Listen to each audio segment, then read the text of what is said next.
1972, σε ένα φαρμακείο στο κέντρο της Αθήνας, ο Νίκος και η Νίκη Κουτσιανά φτιάχνουν τα πρώτα τους φυτικά καλλυντικά από προϊόντα μέλισσας και ελληνικά βότανα.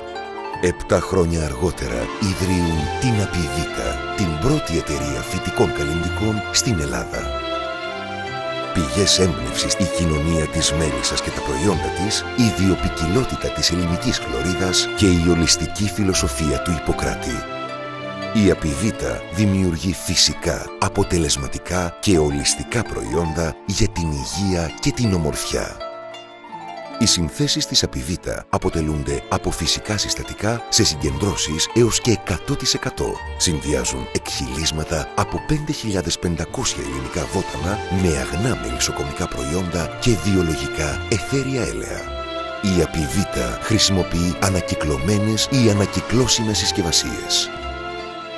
Η αποτελεσματικότητα των προϊόντων επιτυγχάνεται χάρη σε συνεργιστικούς συνδυασμούς μελισσοκομικών προϊόντων με φυτικά εκχυλίσματα. Οι συνδυασμοί αυτοί είναι αποτέλεσμα της έρευνας των εξειδικευμένων επιστημόνων της Απιβίτα, σε συνεργασία με πανεπιστημιακά κέντρα, ενώ οι παραγόμενες συνθέσεις υποστηρίζονται από κλινικές μελέτες και εργαστηριακές έρευνες.